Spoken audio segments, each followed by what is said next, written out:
Hey there, my loves. This is Brooke Adams Law, and welcome to another episode of the Writing Brave author series. So today I'm super excited. I got to interview my best friend in the whole world, Caroline Garnet McGraw, and she is the author of the book You Don't Owe Anyone. It is a self-help personal development book. It is astonishing from someone who reads a lot of self-help and a lot of memoir. It is just really, really beautifully done.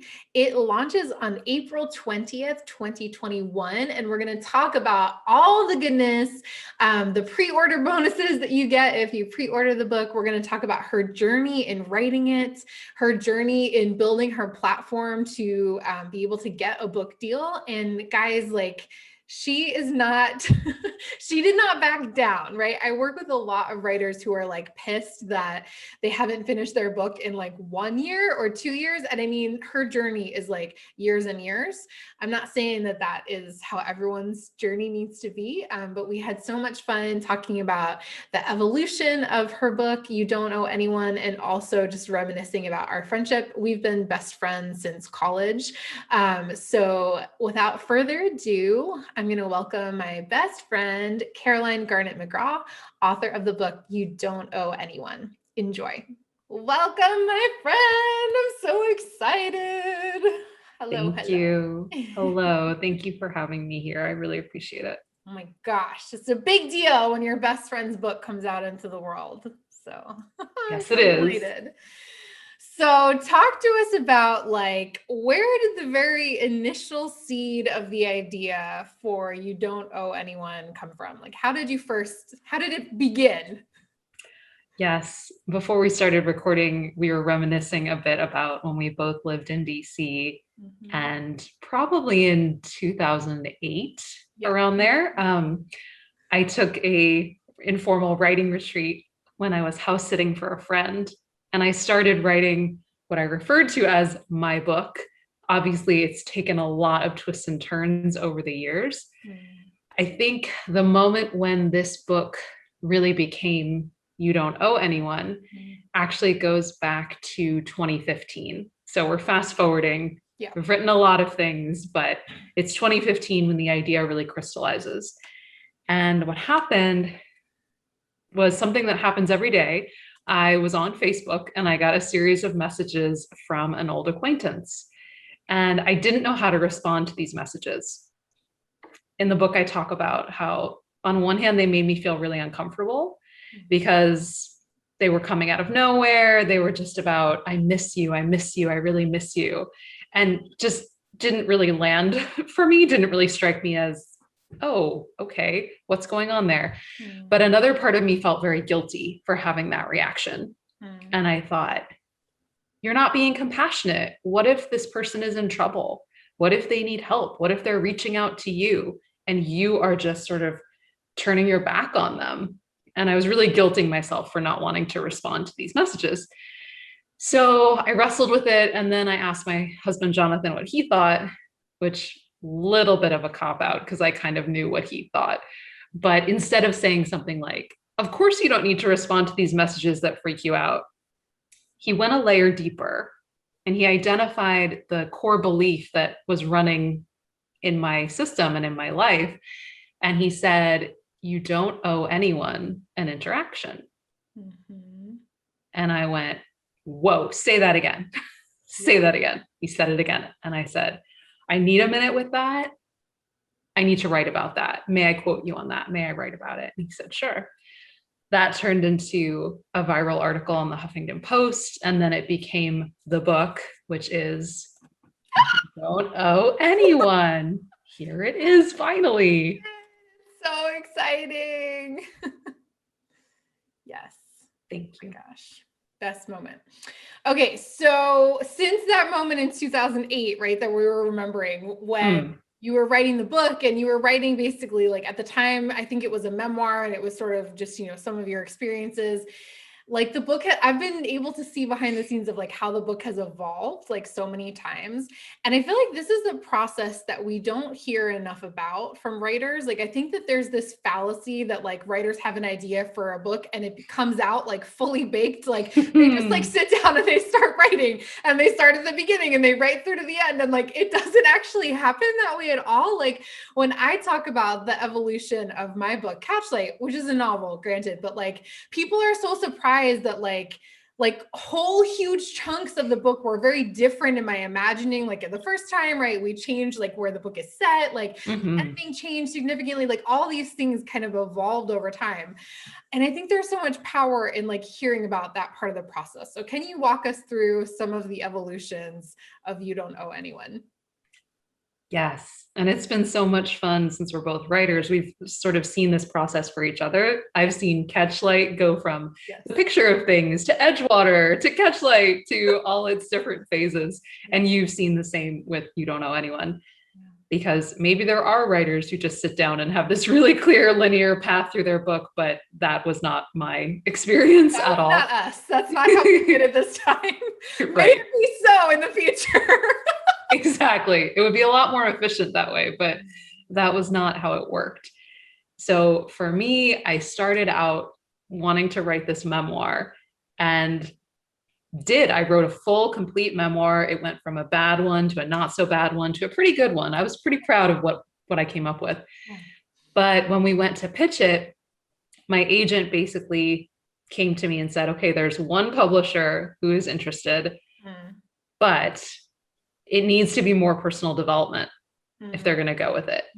And I just want to pause you for 1 second. So, Sure. because you did a little bit of a different thing, right? So a lot of people write a book proposal for a memoir or for nonfiction, and then they get the agent and you were like, I'm going to write the whole book. The book proposal. And yes. then you get an agent, right? So you got representation from an agent like for the memoir. And then you're saying at this point, she's pitching it to publishers and the publisher was like, it needs to be more personal development kind of oriented.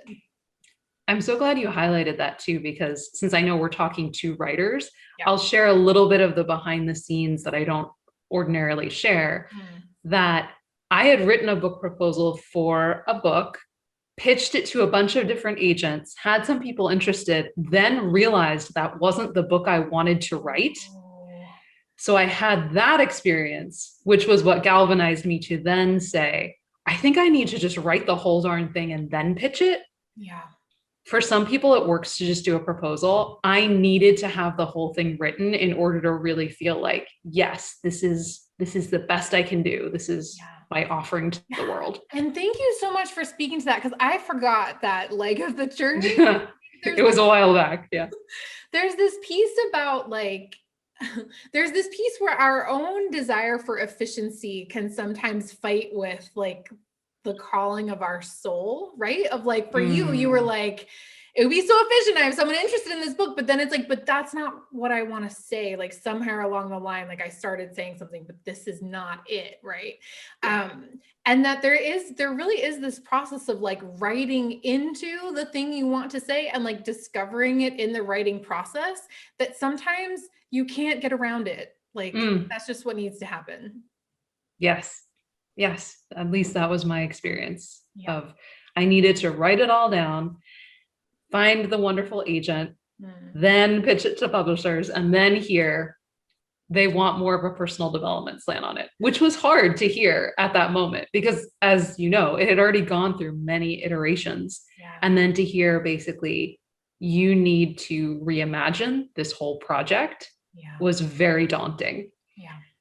And so there are certainly some stories from the memoir that made it in, but when my husband and when we got this book, he held it and he was like, wow, there's so much in here. He was looking at it and I just started laughing. I was like, you don't even know how much isn't in here. Like there's a whole other 2 or 3 books that aren't in this one that I had to write in order to get to this one, because there are different stories that you're going to tell in a personal development book that are just about helping your reader versus about telling your own story. So I had to find the ones that were most suited to that purpose. Yeah. Yeah. And thank you for speaking to that, because so I work with clients who are writing books, and like this is something we talk about all the time. It's the whole like motto of kill your darlings. And Yeah. also, but there's really this piece about like what, like, instead of being so attached to like the stories that you want to tell, like that's part of it, right? But it's balancing that with like what stories are going to serve this book and this reader, right? Like it's kind of like, but I have all this stuff written that's so good, and Yeah. it's like, Yeah. but now we're reimagining it, right, under this new, like with my clients I often use like a central question, right, to organize like what's going to go in. And it's sort of like, if that scene, even if it's great, it's not answering the central question, like it's got to go. Like, it's got to Yeah. go. And it's really hard for them. It is. It is. I had an English professor at Vassar who had this great Irish accent, and he would say, "Smother your darlings," and I can't do it properly, but it's such a hard thing to think, "Oh, I wrote this beautiful scene, and it's amazing, and it's not going to be in my book." Yeah. But I forget if you were the person who told me this. You might very well have been. But I love the idea that nothing that you write is wasted in the Yes. process of coming to your book, because even if the story that you loved doesn't appear in the final version, it informs everything else that does. Like Yes. the fact that you wrote it sort of sheds its light or casts its shadows in some way over everything that ends up in the book. Yep. So I really clung to that idea that Yeah, nothing was I wasted. love that. And the way that I talk about it with my clients is, and like some of them are writing fiction, but I think it applies to nonfiction as well, is this idea that like, it's like all the stuff you've written becomes this great iceberg. And it's like, even if Mm, the reader only yeah. sees, right, like the tip of the iceberg, like the reason that it's so believable to them is that like you have constructed this like giant like landmass, right? Like underneath the surface, that's Yes. sort of like you said, like informing everything that they do see. Mm, exactly. Yes. All right. So talk to us a little bit about like, because I'm obsessed right now with the book structure and how people got to their structure. So like, and I Mm, know that often there were also for you like a couple of different structures, but yes. how did it come to like land on this frame of you don't owe anyone, and it's and the book walks through, and how many chapters are there? They're all like you don't owe anyone something. Right. Right. Yeah, like you said, we played around with a bunch of different possibilities. It is a linear structure in that it basically follows like the earliest chapters are when I'm the youngest, the Oh, later right. That's chapters are true. when I'm older. Like there is that continuity to it. But it was my editor who first suggested taking everything through the you don't owe anyone frame, Yep. which I thought, oh, this is simple, but it's brilliant. So Yeah. every chapter is something that you don't owe. And it's focused on, so for example, the first one is you don't owe anyone the good child. Mhm. And so it's my youngest self when she started believing that she owed the world the good child. Yeah. And then we move to spiritual allegiance, and then it's my slightly older self. So it's the lessons that she's learning along the way. It's not prescriptive of, oh, you have to learn them in this order, Yeah. because I don't think they need to be taken that way. It's just for my narrative arc, these are the lessons that correspond to my development as I was growing. Yeah. Yeah. I love that. And this is a perfect kind of segue into this next piece, which, and I know I shared about this actually when we were talking yesterday, of like, one of the things that really sets this book apart for me, because I read a lot of self-help, is that you are a writer first and a coach second. And I Yeah. think that a lot of self-help is written by people who are coaches and teachers and speakers, and their ideas are great and their writing is like, okay. And that's fine. I think there's Yeah. like, I still love them and I still love some of their books. And also, I think you're doing something very different where the writing and the storytelling is really well developed. And I think there's this piece too about, and I was talking with a prospective client about this the other day, of like, a lot of self help can become in its it can become kind of like a shallow, like do these 10 things, right, and like you'll Mm, get this result, right? And I think that that your book kind of flips all of that on its head, and it's like, let me just like sit down and let me tell you some stories about like how it really is. Right? mm, You me. um And I would love for you to speak a little bit also to the decision about at the end of each chapter, you have the no-o invitation, and it's like a guided exercise. And so speak to that a little bit, and then I'll tell you what I love about it too. Thank you. Thank you. Yes, I like calling it, it's a very personal development book. Yeah. That's what happens if a memoir and a personal development book had a baby. It's sort of this book. Yes. Because that's the kind of book that helps me the most. Yeah. I appreciate hearing the principles of here's what you should do and here's why it works, but I really love hearing how that actually plays out in people's lives. I want to see it. I want to feel it. I want the example of when your friend, for example, says you need to come out with us when you have the stomach flu. I want to see how that plays out. Like, I actually want to be a part of that. Yeah. So the stories are the central core of the book, but interwoven with them are these principles, studies, research. There's definitely a good chunk of data to support, okay, here's why this works, here's how this happens, all that kind of good stuff. At the end of each chapter, like you said, you get the no-o invitation, which is a single coaching exercise, because I know when I read a book, if there's too many, I'm not going to do any of them. Yes. So pick one, do one at a time, keeping it simple, and it's related to the theme of each chapter to help you actually embody it. Yeah. Yeah. And I love this so much because it drives me nuts when you get to the end of a chapter and it's like, answer these 10 questions. And I'm like, I don't know. I don't want to answer 10 questions. It's like, do these like 12 exercises. And I'm like, I don't want to do 12 exercises. So I love that yours was like a single exercise, but it really goes deep too. It's not like, I don't know. I mean, it's not, yours is obviously not a book about money, but it's not like write down 2 childhood memories about money. Like, it's not like that, like surface level, like I've done this all before kind of moment. It's really like taking you deep into yourself and like meeting yourself. And there's a lot of substance to all the exercises that I really appreciated. Thank you. I essentially took the curriculum that I work through with coaching clients and thought, if I had to pick the most important things we do, they need to make it into the book, because obviously not everyone is in the position where they're available or it's accessible to work one-on-one with a coach. So I wanted to be able to say, okay, the fundamentals of what we're doing are all in here. Yes. Yes. I love that. Okay. So I imagine many people watching this will find themselves in the place that you described, which is essentially like feeling like you owe everyone all your time, all your money, all your energy, like your dog's time, your dog's money, energy, which is like a Liz Gilbert quote. Right. But like, they're going to buy the book, everyone buy the book. And also, what is your message to them while they're waiting for the book to arrive? Ooh, no one's asked me that question before. I like that. While you're waiting for the book to arrive. Well, on one hand, this is sort of an obvious one, but there is a very, very robust and crazy pre-order bonus package that you can get your hands on immediately. So as soon as you pre-order the book, you come back to awishcomeclear.com. Brooke has a custom link that she's going to share and everything. And you get over 100 interviews with experts in their field. So the book is focused on my story. The interviews are 100 other stories of people who are living like they don't know anyone. So I wanted to bring different voices into the conversation.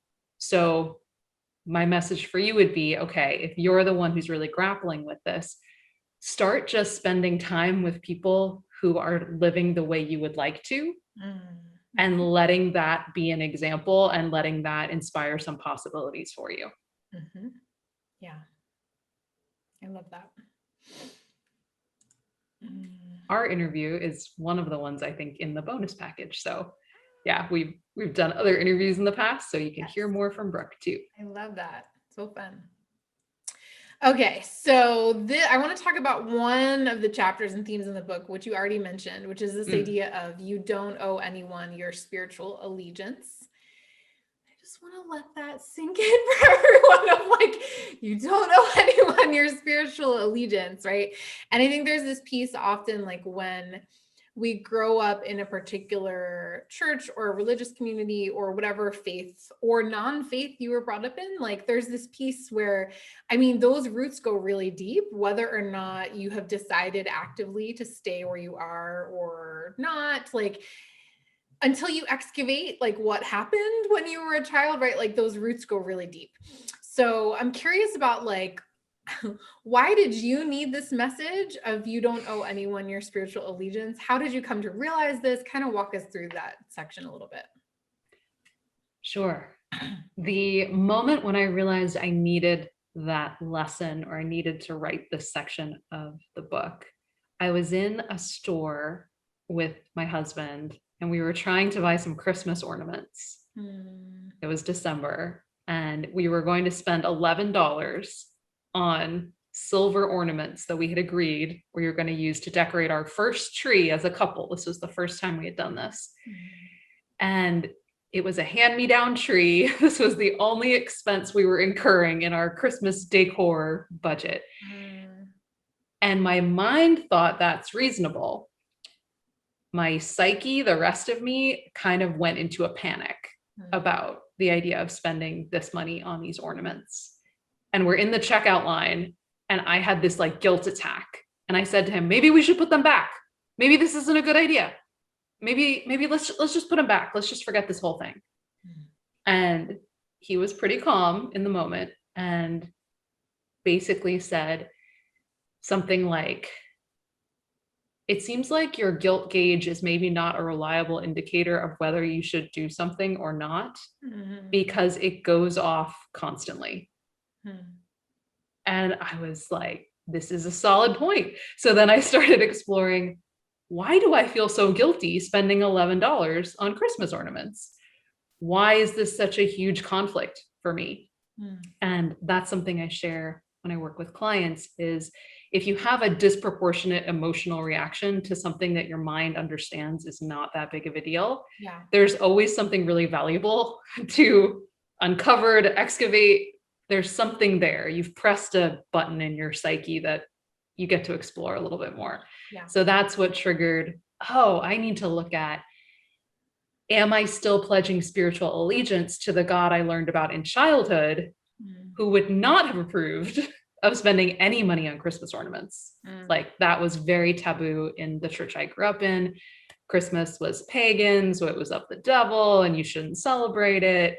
And it was worldly. And I thought I should be spending that money in a more generous capacity. And so all of that got triggered when I was trying to buy those ornaments. Yeah, it's really powerful. And I mean, and I know that like, this made me chuckle a little bit because when you sent out kind of all the information about like the book is coming out and here's the pre-order page and all this stuff, one of the things you said like in the intro was like, I was in a cult as a kid and I was good at it, right? Like it was sort of like so.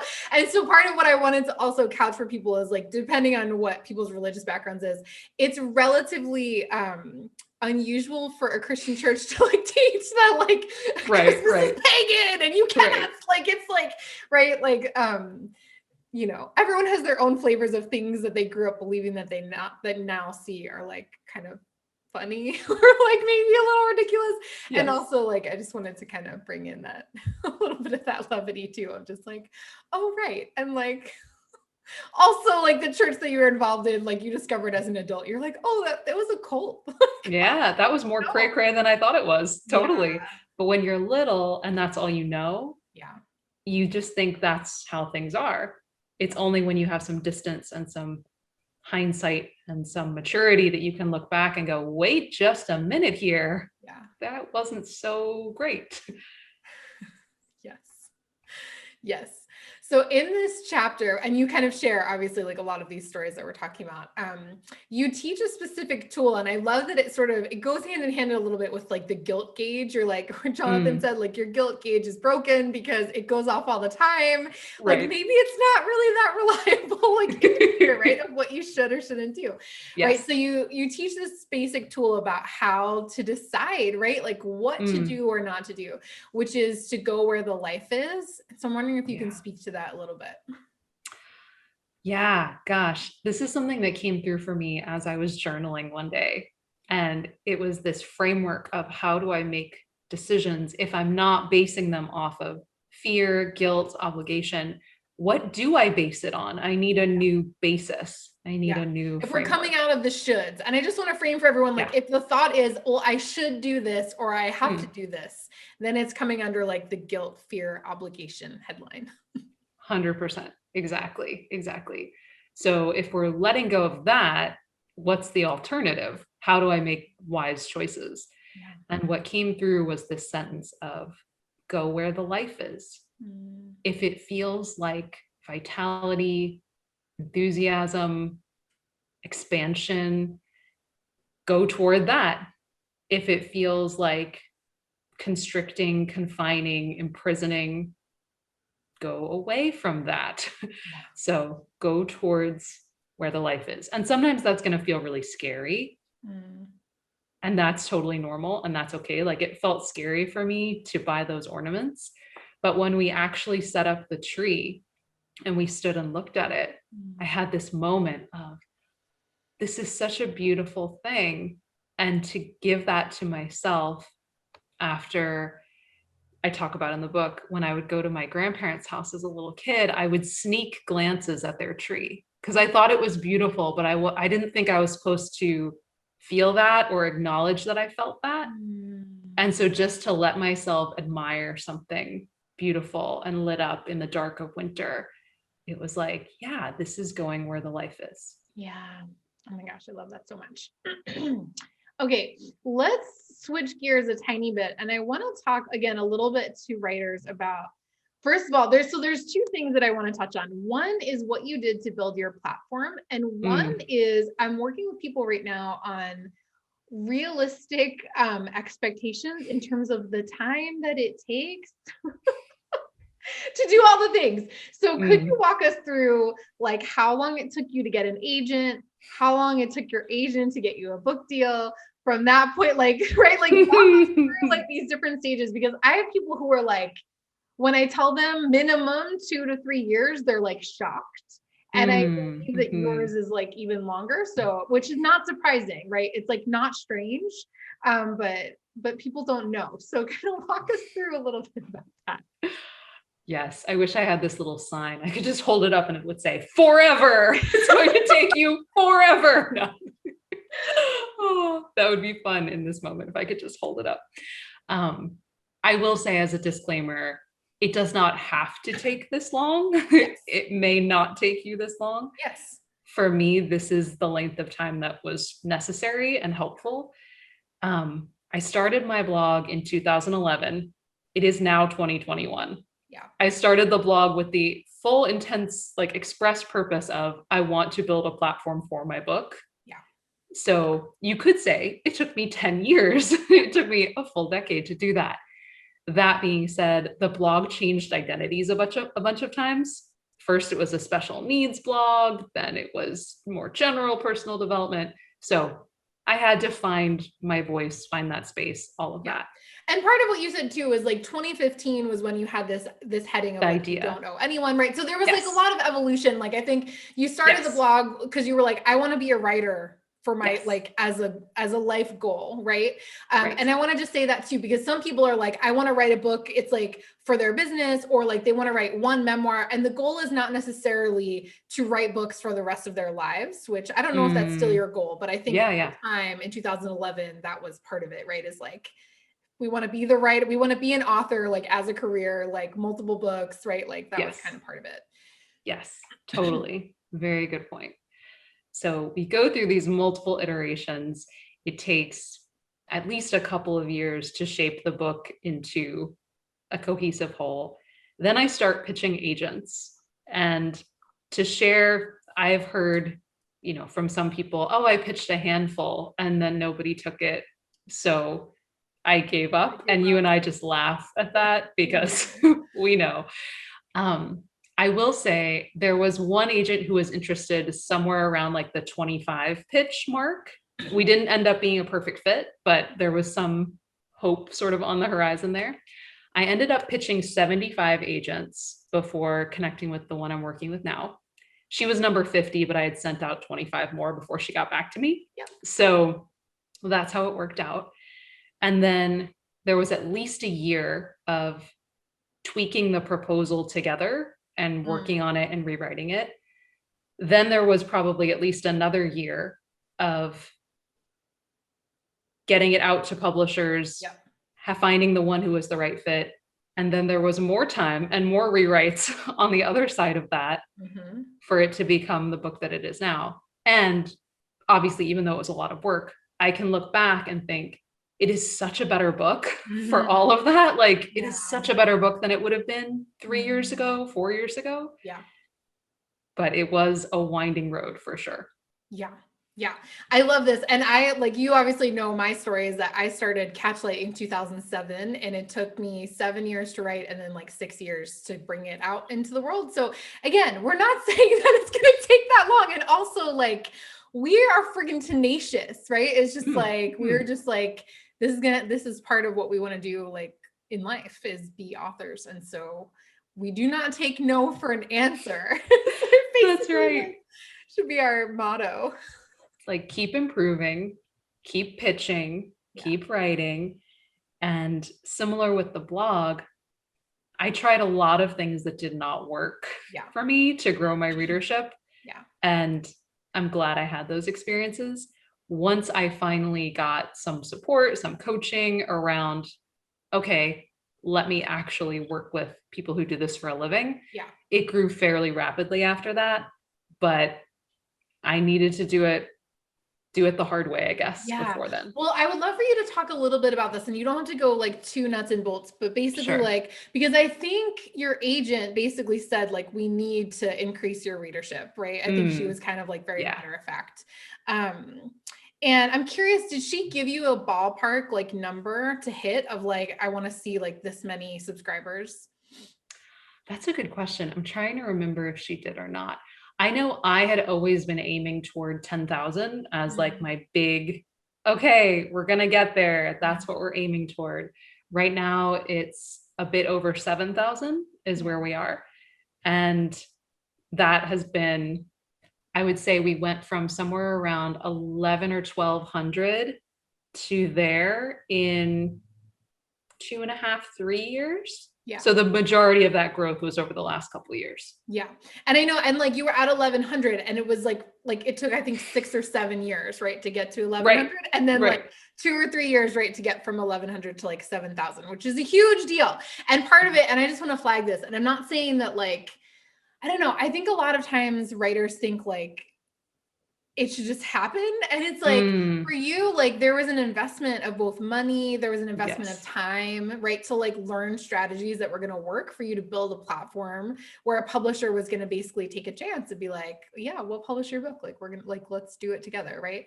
And part of it is like, if you really want it, like, it's kind of like, how far are you willing to go? And I think like, you've kind of answered that. Like, I will go as far as it takes. Yeah. If anything, the thing that helped me to get desperate enough was that for a solid year, I implemented all these different strategies. And I was like, this is the year I grow my readership. And at the end of that year, it had gone up and down, but it ended at the same place that it started. And that was brutal. That was just like, are you kidding me with this right now? I have thrown what I knew to do at this and I haven't moved the needle. Yeah. That was when I said, okay, either I give up or I get more help. Yeah. Yep. Yeah. I love that. All right. So as we wind down, I'm curious, do you have, it's kind of like asking a parent to name their favorite child, but like, do you have a favorite chapter or message? Like, do you have a favorite invitation of the book? Oh, yeah. I like that you asked that because no one has asked that yet. I can certainly share the ones that I'm most proud of or the ones that it sort of took the most to write. Yeah. The one that most people check in with me about after having read it is in about the middle of the book, I talk about how my younger brother went through some serious behavioral challenges, self-injury, violence. He just went through a really hard time. My response to that was to try and put on a brave face and try and cope and try and pretend like it wasn't affecting me And then in private, I started cutting and I started hurting myself. So there's a really intense scene where I write about that experience of hurting myself. And far and away, people who have, read the book and then are like, is everything okay? Did everything turn out okay? Like they want reassurance that like, okay, you got through that, right? Okay. I just wanted to make sure. Yeah. And I really grappled with, do I put that in the book or not? Is this going to serve the reader? And what I came to was I needed that to be the low point of the book and to show like, this is actually what happens if you take this kind of thinking and way of being to its farthest extent, is that you self-destruct. Yeah. Like that is actually what's going to happen. Yeah. I got chills. Yeah. Yeah. So I decided it needed to be in there, even though it's obviously was not fun to write. It's sometimes not fun to read either. Yeah. But the other favorite chapter, I guess, is the last one, which I won't spoil what happens. I won't spoil the ending, but I see those as kind of, they had to balance each other out of like, you have the really low point is basically right in the middle, Yeah. which I didn't actually plan it that way, but it's very in keeping with the hero's journey. Essentially, it's like you get to this point where it's like, you have to go to the deepest deep, and then you can start emerging, you can start coming out the other side. Yeah. So I love the last chapter because it very much has that buoyancy of, I've walked through hell and there's more kind of thing. There's more on the other side of that. Yeah. So if anything, I definitely get chills when I get towards the end, because it's like, oh yeah, this is the redemption part. I love that. And this segues really nicely into one of my second to last question, which is like, so the author interview series, I call it Writing Brave, right after the Sarah Bareilles song Brave, which I think maybe you told me about. I loved Sarah Bareilles, and I think when it first came out, you were like, years and years ago. Yeah. But I'm curious about like what, and like that scene that you were just describing is like a prime example of Writing Brave, of like really showing like whole soul. And I'm curious about like what helps you write brave, like whether it's songs, stories, other writers, like what kind of inspires you to write brave? Yeah, well, you for one, for sure. Absolutely. Yes. So each chapter begins with a quote from one of my favorite writers, like people who have helped me to write brave. Yeah. So I've had people ask, who are some of your favorite writers? I'm like, just check the quotes in the beginning of the chapter. And those are my people. Yeah. And a lot of the no-oh invitations are either related to or connected to some of Martha Beck's work, because I just see her as, like you were saying in the beginning, someone who is a coach, but is also an extremely gifted writer. And so she's kind of been my inspiration in that front. Yeah. The song that comes up at the end is Shake It Out by Florence and the Machine. Mm-hmm. And that is kind of the anthem of the book. A part that got cut, it was one of the darlings that was hard to cut, is when I'm actually, like, I have the lyrics sort of woven into the scene. Then, as I'm sure you and your readers probably know, there's a whole bunch of hoops you have to jump through if you want to quote more than one line of a song in a book. And so I rewrote the scene to tweak it a little bit. But there's a great line in that song that says, "What the hell, I'm gonna let it happen to me." And I talked about in the earlier draft, so this is a sneak peek, this isn't actually in the book, but for your listeners, about how like I'd always known what that line meant. What was it? It was life. It was always life. I'm going to let life happen.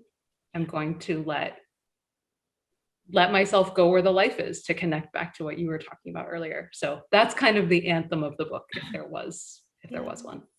I love that so much. Thank you for sharing.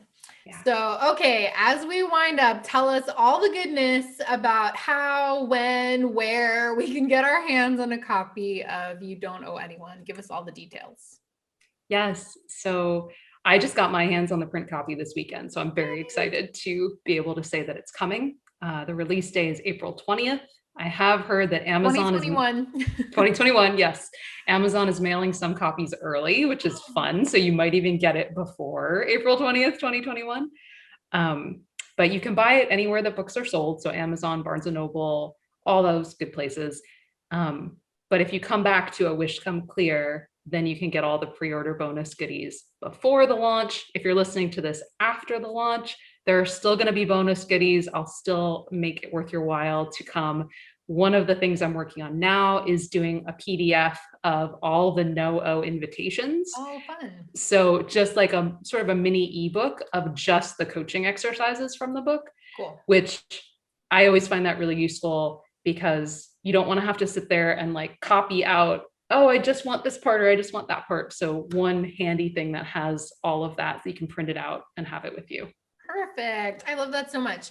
Okay, everyone. So below this video, you're going to find a link to pre-order or order. And then below that, you're going to have a link to get the bonuses. So whether you pre-order or you order after, Caroline is saying that you get access to bonuses. Get the bonuses. Yeah. So go to the link and pre-order or order the book, and then come back to the video and go to the link to get the bonuses, because you basically upload your receipt and you're going to get access to all sorts of good stuff. So go do that, because it's fantastic. Thank you. And I will say the pre-order bonuses are going to be juicier. So do not wait. Don't just think, oh, they're just going to be here. It's like, no, it's going to be different after it releases. Yeah. So go get the limited time stuff now. Yes. Awesome. All right, my friend, thank you for being here. I love you so much. Thank you so much for having me. I love you too. All right, go get your copy, everybody. You Don't Owe Anyone by Garnet McGraw. Get it. Yes, Brooke is on the dedication page. That's how you know you got the right book. There's a Brooke involved. She's also a character in the book. We didn't even talk about that, but like, you do appear. You make appearances. True. We didn't even talk about that. So go get the book and find out. There's a juicy college scene at a party. So I'll just let you imagine. You get to see college Brooke in action. Oh my gosh. I love it so much. All right, my friend. Thanks for being here. And yeah, go get your copy of You Don't Owe Anyone. Thank you. Thank you.